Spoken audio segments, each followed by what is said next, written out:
والشهداء والصديقين والملائكة المقربين سيما خاتم الأنبياء وأشرفهم وأفضلهم محمد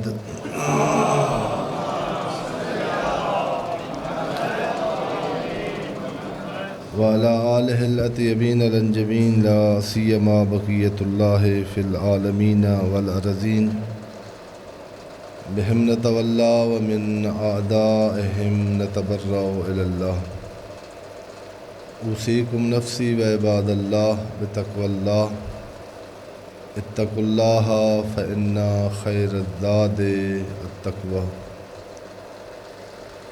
میں سب سے پہلے اپنی ذات، اپنے آپ کو اور اس کے بعد آپ مومنین حاضرین، روزہ داران محترم،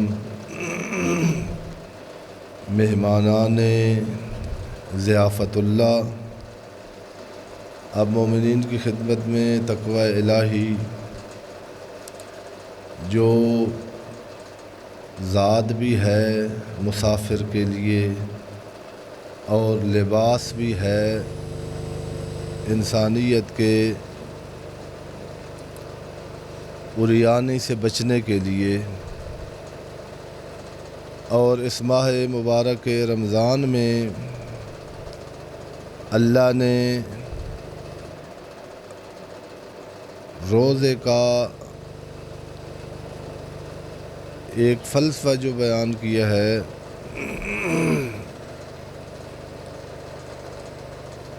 روزے کی جو ایک حکمت بیان کی ہے، روزے سے جو روزہ واجب کرنے والے اللہ نے کہا ہے کہ ایک انتظار رکھو، وہ ہے لعلکم تتقون۔ یا ایھا الذین آمنوا کتب علیکم الصیام کما کتب علی الذین من قبلکم لعلکم تتقون۔ روزہ تم سے پہلے بھی اقوام پر واجب تھا اور تم پر واجب کیا گیا ہے، غرض یہ ہے کہ تمہیں اس سے دولت تقوی مل سکتی ہے۔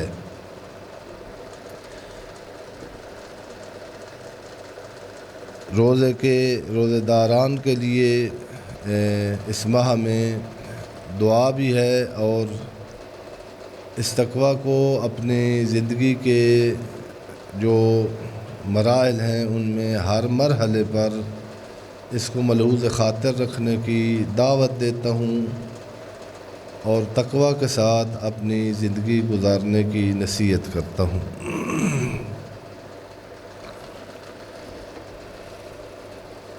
ادبیات میں اور معقولات میں ایک قانون ہے، محترم علماء کرام بھی ہمارے اس مجمع کی زینت ہیں،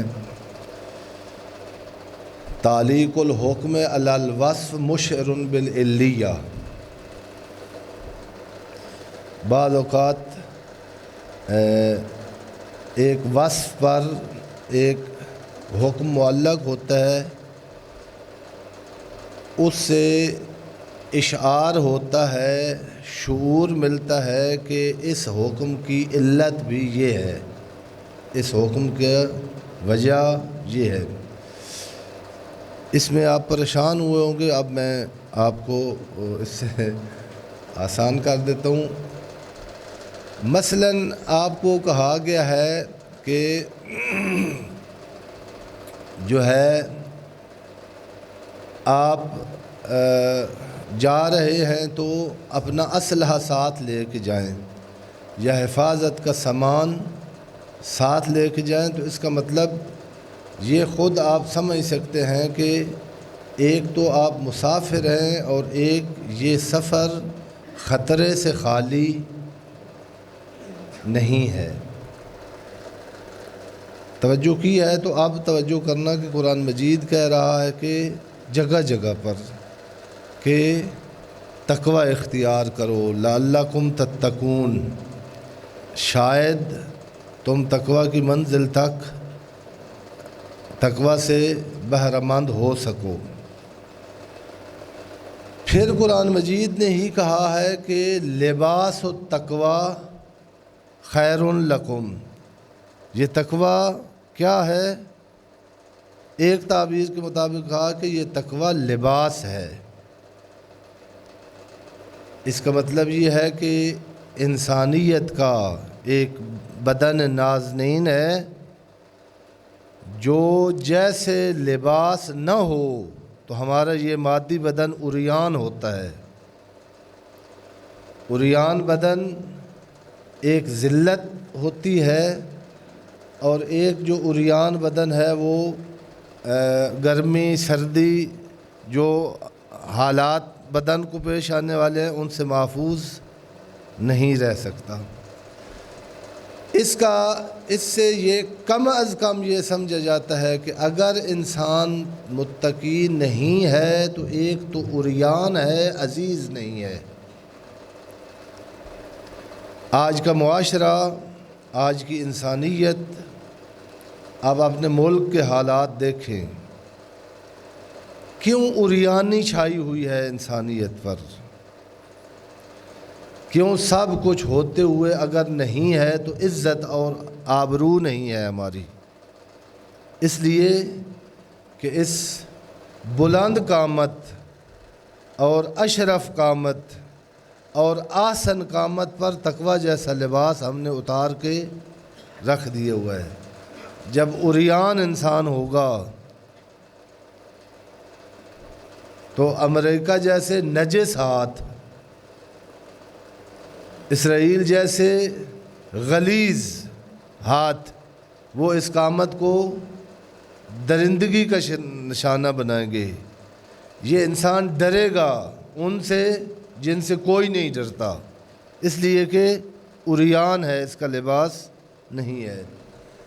تھوڑی سی اور دقت فرمائیں کہ روزے نے کہا ہے کہ قرآن مجید نے کہا ہے کہ روزہ تم پر واجب ہے اس لیے کہ تم تقوی اختیار کرو۔ تقوی کیا ہے؟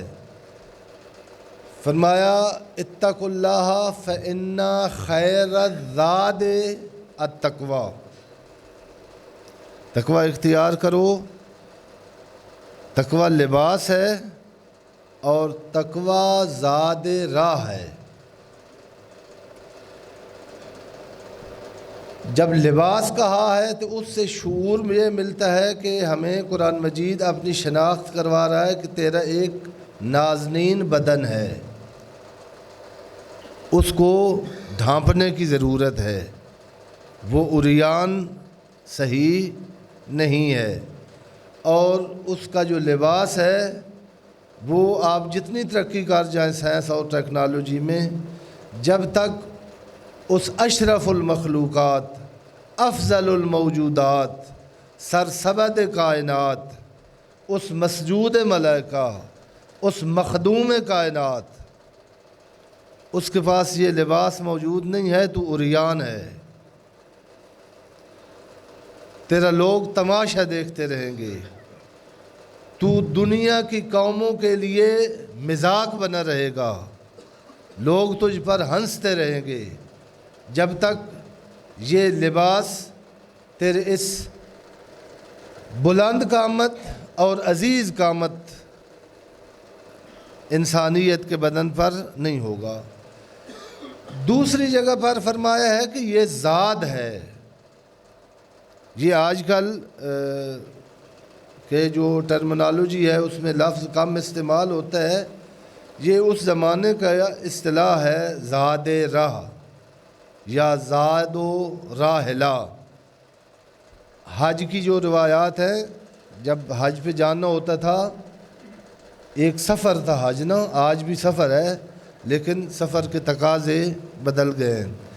زاد و راحلہ، راحلہ کہتے تھے سواری انسان کی، اور زاد ہوتا تھا جو انسان اپنے جینے کے لیے کہ راستے میں بھوکا اور پیاسا مر نہ جائے۔ جو سامان سفر اٹھاتا تھا مسافر، جس سے اس کے سفر کی سلامتی ہوتی تھی، جس سے پتہ چلتا تھا کہ یہ اپنی منزل پر پہنچ جائے گا، اس سامان کو کہتے تھے زاد۔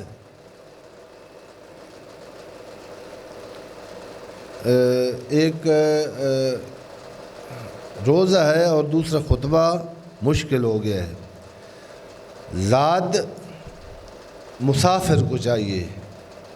اگر اللہ نے کہا نا کہ اتقوا اللہ فإن خیر الزاد التقوی، تو یہاں مشعر بالعلیت ہے، یہاں ہمیں اپنی شناخت کا شعور یہ ملتا ہے کہ ہم کسی مسافرت میں ہیں،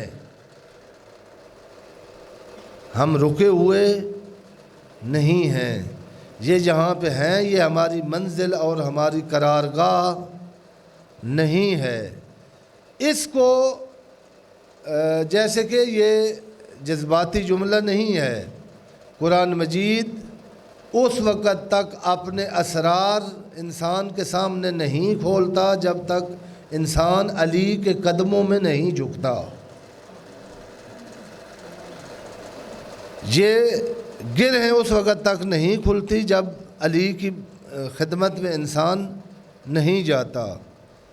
ایک وہ شرط ہے اور ایک ثنائی ایک ایران کے بہت بڑے ادیب شاعر ہیں جن کے ایک ایک جملے کو علماء بطور خیرات لیتے ہیں ان کی قبر سے جا کر۔ انہوں نے کہا ہے کہ عروس حضرت قرآن نقاب بر اندازد، اب شعر پورا نہ میں کروں، جمعے کو شعر مکروہ ہے، البتہ شعر و شاعری مکروہ ہے۔ یہ انہوں نے فرمایا کہ یہ اللہ کا بھیجا ہوا تحفہ انسان کی خدمت میں، اس نے نقاب پہنا ہوا ہے۔ جب بادشاہ اپنا تحفہ بھیجتے تھے نا، وہ اس وقت کنیز، خوبصورت کنیز دوسرے بادشاہ کو اور سلطنت والے کو بھیجتے تھے۔ اس کنیز نے اپنے چہرے پر گھونگھٹ ڈالا ہوا ہوتا تھا۔ انہوں نے فرمایا کہ قرآن مجید کیوں نہیں کھلتا ہمارے جوانوں کے سامنے، جوانوں کو کیوں جاذبہ نہیں ہے قرآن مجید کی طرف؟ کیوں؟ امام زین العابدین علیہ السلام فرماتے ہیں کہ دنیا اور دنیا والے سب ختم ہو جائیں اور ایک قرآن میرے پاس ہو، لمستوحشت ہو، تو زین العابدین کو وحشت نہیں ہوگی، چونکہ میرے پاس میرا انیس موجود ہے، میرے پاس میرا رفیق موجود ہے، میرے پاس میرا راز و نیاز کرنے والا شفیق موجود ہے۔ کیوں ہماری جوان نسل بلکہ مجھ جیسے جوانی سے گزر کر اب قبر کے نزدیک قدم رکھنے والے، ان کو قرآن مجید میں جاذبہ کیوں نہیں نظر نہیں آتا؟ ثنائی نے کہا کہ یہ اللہ کی طرف سے بھیجا ہوا تحفہ یہ لفظوں اور مفاہیم کے گھونگھٹ میں ہے، یہ کیوں نہیں؟ دوسری جگہ پر جناب امیر فرماتے ہیں کہ یہ قرآن مجید میرے ساتھ بولتا ہے، فَاسْتَنْتِقُوهُ، لوگو اگر علی کے مقابلے میں لے آتے ہو کسی تو پھر قرآن مجید کو تم بھی بلاؤ، میرے ساتھ نطق کرتا ہے قرآن مجید، تمہارے سامنے کیوں خاموش ہے؟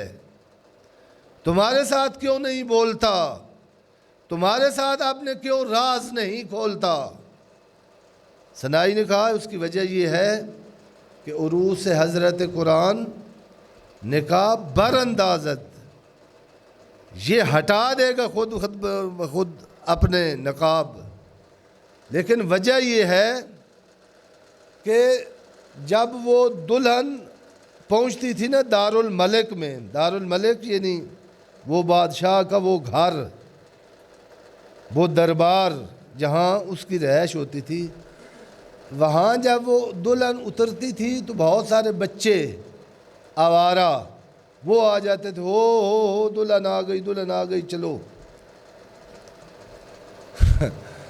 ان کو پیچھے ہٹایا جاتا تھا، ان کو دھتکارا جاتا تھا، پیچھے ہٹو، تمہارے ہاتھ آلودہ ہیں، تم اس قابل نہیں ہو، اپنا لباس دیکھو، اپنی حیثیت دیکھو، یہ تمہارے لیے نہیں ہے، یہ تحفہ ہے کسی کا کسی کے لیے، تم جیسے میل کچیل والے، تم جیسے داغدار ہاتھوں والے، تم جیسے بدبودار لباس والے ان کے سامنے یہ اپنا نقاب اوڑھ کے رکھے گی۔ یہ سنائی نے کہا ہے خود بخود یہ اپنا نقاب امت مسلمہ کے سامنے قرآن مجید اٹھاتا ہے، خصوصاً ماہ مبارک رمضان میں، دارالملک ایمان را مجرد بیند از غوغا۔ یہ جو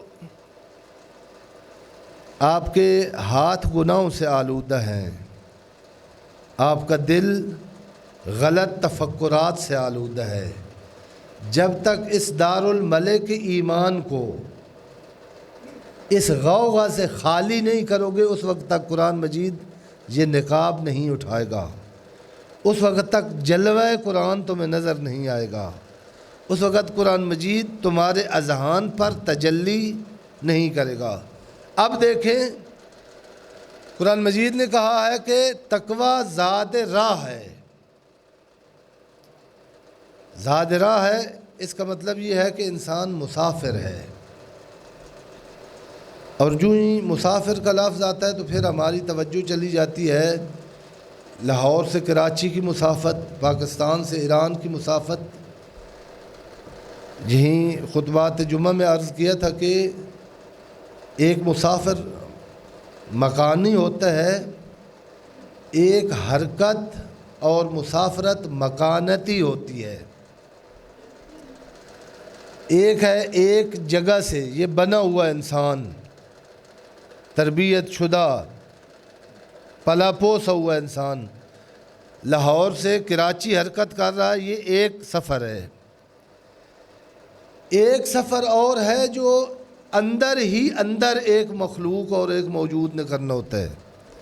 مثلاً پھول کی خوشبو، البتہ اعتکاف اور روزے میں سونگھنا، روزے میں تو ناجائز ہے اور اعتکاف کی حالت میں، اور روزے کی حالت میں مکروہ ہے تازہ پھول اس کی خوشبو سونگھنا۔ لیکن ایک بہت بڑی اللہ کی عجیب نعمت ہے خوشبودار پھول۔ یہ خوشبودار پھول، یہ خوشبودار بننے تک یہ پہلے دن اس سے یہ مہک نہیں آ رہی تھی، اس نے ایک سفر کیا ہے، بننے کا سفر، کمال کا سفر، اپنے نقصان سے اپنے کمال تک آنے کا سفر۔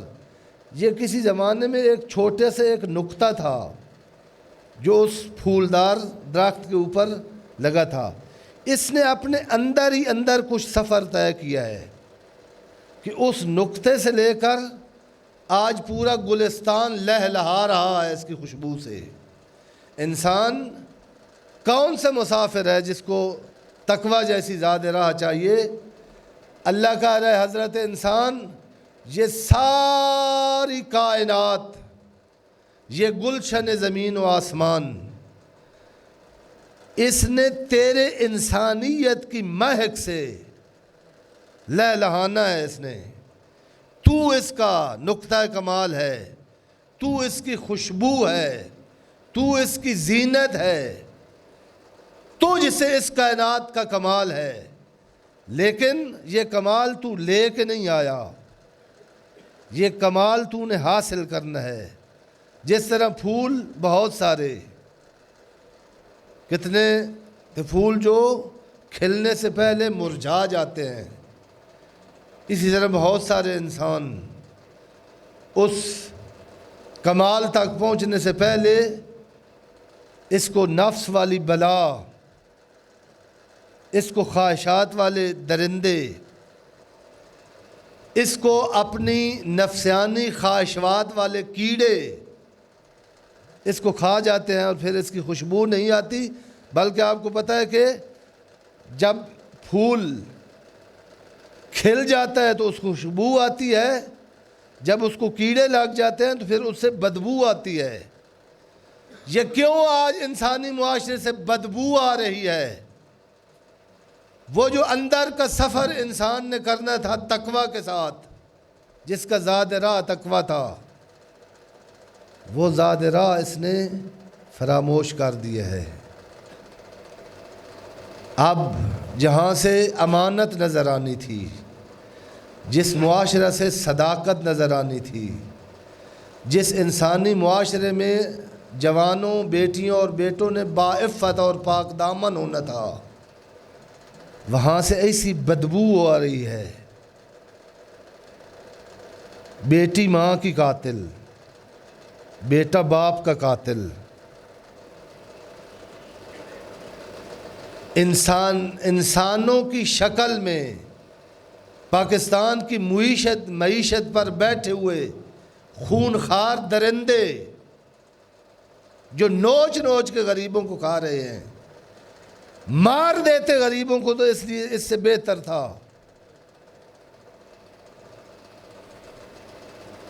جس مظلومانہ زندگی پر کسی درندہ اگر آ جاتا تو اس نے اتنا ظلم نہیں کرنا تھا، اتنی اذیت نہیں کرنی تھی، اس نے اتنے زخم نہیں لگانے تھے اس دامنہ انسانیت پر جتنے ان بگڑے ہوئے انسانوں اور بے تقوی انسانوں نے انسانیت کے بدن پر لگائے ہیں۔ خداوند عالم بحق محمد و اہل بیت محمد علیہ الصلوۃ والسلام اس آیت نمبر 183 سورہ بقرہ، یا ایھا الذین آمنوا کتب علیکم الصیام، اے ایمان والو، اے دار الملک کے ایمان رکھنے والو، تمہارے لیے یہ قرآن مجید کی دلہن سجا کر جس کے چہرے پر لفظوں اور مفاہیم کے گھونگھٹ ہیں، یہ اتارو ماہ مبارک رمضان میں محمد کے قلب پر قرآن اتر گیا ہے، تمہارے قلبوں پر نہیں اترا، اپنے ان قلوب کو آمادہ کرو روزہ رکھ کے، تاکہ اس قرآن مجید کی خوشبو تمہارے دلوں پہ آئے۔ خداوند عالم ہمیں وہ مقصد، وہ فلسفہ، وہ ہدف اس ماہ مبارک رمضان میں حاصل کر کے باتقوی انسان بننے اور باتقوی انسانوں سے باتقوی معاشرہ بنانے کی توفیق مرحمت فرمائے۔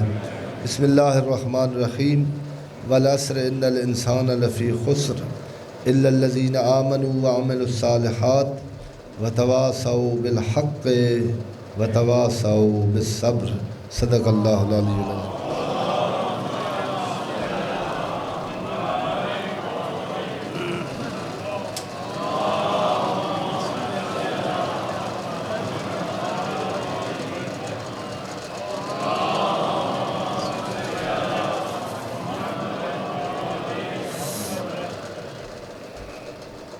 اعوذ باللہ السمیع العلیم من الشیطان اللعین الرجیم، بسم اللہ الرحمن الرحیم،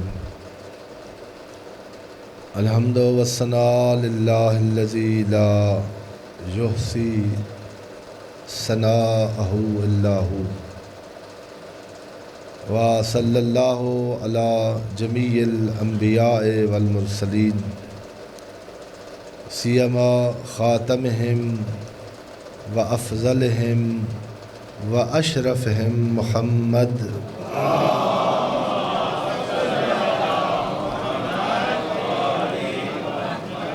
وعلی آلہ الاطیبین الانجمین، لا سیما بقیۃ اللہ فی العالمین والارضین، بہم نتولا ومن اعدائہم نتبرأ الی اللہ، اللہم صلی وسلم علی امیر المومنین وقائد غر المحجلین مولا المواحدین امام المتقین علی ابن ابی طالب علیہ الصلاۃ والسلام وعلی سیدۃ نساء العالمین وبضعۃ خاتم النبیین فاطمۃ بنت محمد صلوات اللہ علیہا وعلی الحسن والحسین سیدہ شباب اہل الجنہ وصبط نبی الرحمہ وعلی ابن الحسین سید العابدین وقرۃ عین الناظرین ومحمد ابن علی الباقر العلم النبیین وجعفر ابن محمد الصادق الامین وموسیٰ ابن جعفر وعلی ابن موسیٰ ومحمد ابن علی وعلی ابن محمد والحسن ابن علی العسکری والخلف القائم المہدی الذي ببقائه بقیت الدنیا وبیمنہ رزق الورا اللہم عجل فرجہ وساہل مخرجہ وَاكْحُلْ نَاظِرَنَا بِنَظْرَةٍ مِنَّا إِلَيْهِ۔ خداوند عالم بحق محمد و اہل بیت محمد علیہم الصلاۃ والسلام تمام مومنین مومنات عالم کو بالعموم اور پاکستان کے مومنین و مومنات بالخصوص اور آپ جو اس ماہ بندگی میں ماہ تقویٰ میں ماہ نزول قرآن میں اپنے کام اپنی اپنی جگہ پر روک کر جو ذات واجب کے سامنے سر بسجود ہو کر یہ دلیل پیش کرنے آئے ہیں کہ اللہ ہم تیرے مسکین بندے ہیں، ہماری اگر عزت بھی ہے تو وہ تجھ سے ملتی ہے، اور ہمارا ایمان ہے کہ عزت سائنس اور ٹیکنالوجی نہیں دے سکتی بلکہ خدا کی بندگی عزت دے سکتی ہے۔ ذات واجب تمام مومنین و مومنات کو اپنی حفظ و سلامتی میں تمام خطرات سے اپنی حفظ و سلامتی میں محفوظ فرمائے۔ بہت ساری مناسبات، خود ماہ مبارک رمضان بہت بڑی مناسبت ہے جس کے پیغمبر اعظم صلی اللہ علیہ وآلہ وسلم نے فرمایا ہے کہ ایامہ افضل الایام ولیالیہ افضل اللیالی وساعاتہ افضل الساعات، اس کے دن دنوں سے افضل ہیں، اس کی راتیں راتوں سے افضل ہیں، اس کا ایک ایک مرحلہ اور گھڑی دوسری گھڑیوں اور مراحل سے افضل ہیں۔ اور آگے فرمایا ہے کہ اللہ کو پکارو سچی زبان سے، اور اللہ کو پکارو اور دعا کرو پاک دل کے ساتھ۔ پیغمبر اعظم نے فرمایا ہے کہ یہ تمہارے دل اور یہ تمہارے ضمیر یہ اسیر ہو چکے ہیں، یہ رہین ہو چکے ہیں تمہارے گناہوں کے۔ اب تم اپنے ہوش و حواس میں نہیں ہو، تم اس طرح جیسے ایک حواس باختہ چل رہا ہوتا ہے، لیکن یہ پتہ نہیں کہ میرا سر دیوار سے ٹکرائے گا یا میں آگے کنویں اور کھائی میں گرنے والا ہوں۔ تمہارے برے اعمال نے تمہاری انسانیت کا عقل اور ضمیر لے کر اپنے گروی رکھ لیا ہوا ہے۔ فَفَكُّوهُ بِالْإِسْتِغْفَارِ، اگر اپنی انسانیت کو آزاد کرانا ہے تو ماہ مبارک رمضان میں سچے دل سے سچی استغفار اور توبہ کرو۔ بہت بڑی مناسبت گزشتہ کل 15 ماہ مبارک رمضان، اس میں ولادت باسعادت تھی سبت اکبر امام حسن مجتبیٰ علیہ الصلوۃ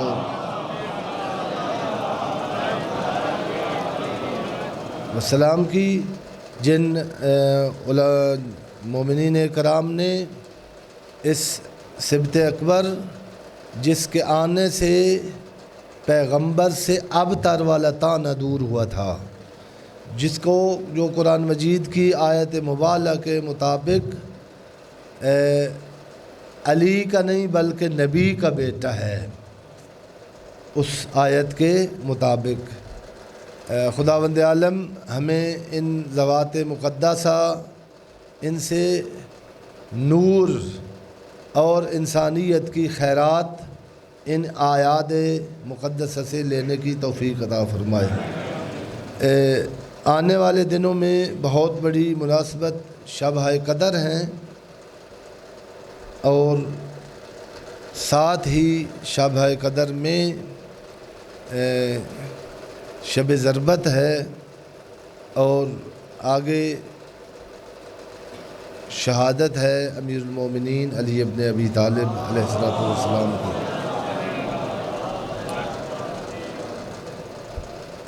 وقت نہیں ہے میرے بھائیوں اور بزرگوں، انشاءاللہ یہ شب قدر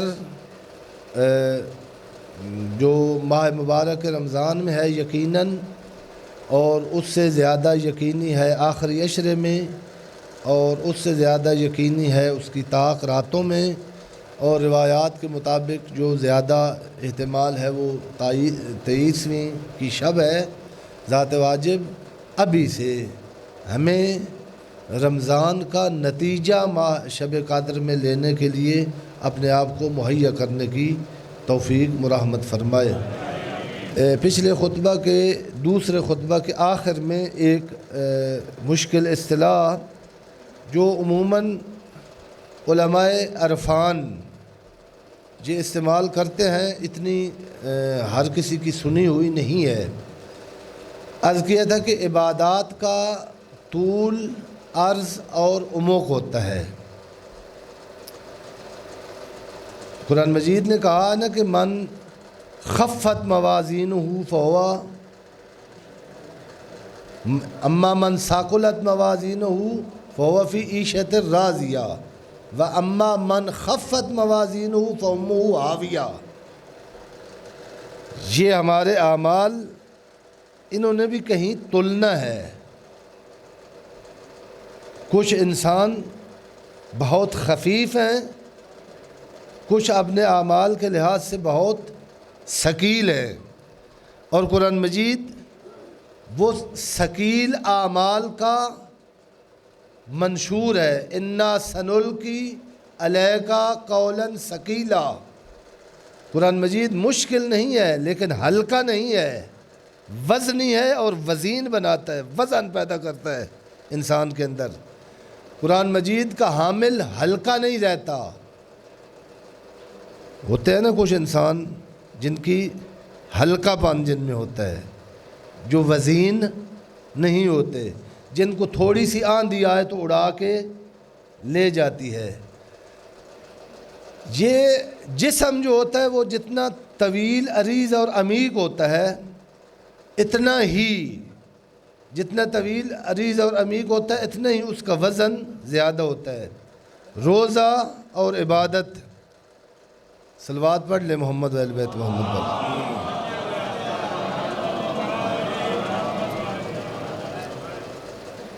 روزہ اس کا طول دیکھنا ہو تو یہ دیکھیں کہ یہ کتنے تک آپ کے ساتھ چلا ہے۔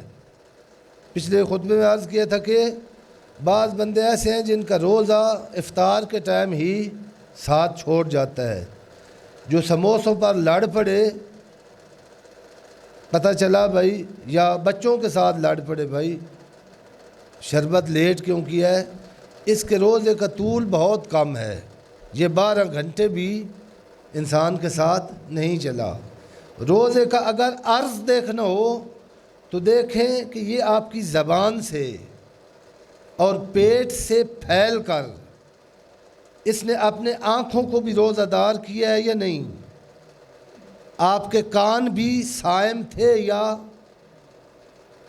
ان ہاتھوں کو اس روزے نے کسی کام سے روکا ہے یا نہیں۔ تیری فکر تک روزہ پھیلتا ہوا پہنچا ہے یا نہیں، یہ عرض ہے۔ اور اگر دیکھنا ہو نا کہ گہرا کتنا ہے روزہ، عمیق کتنا ہے، تو پھر دیکھیں کہ اس نے تیرے دل کی اتھاہ گہرائیوں میں، چونکہ اللہ کے ساتھ ایک صداقت کا پیریڈ ہے روزہ، صرف نیت۔ جناب فاطمہ الزہرا صلوات اللہ علیہا نے فرمایا ہے روزہ تثبیت اخلاص کا ایک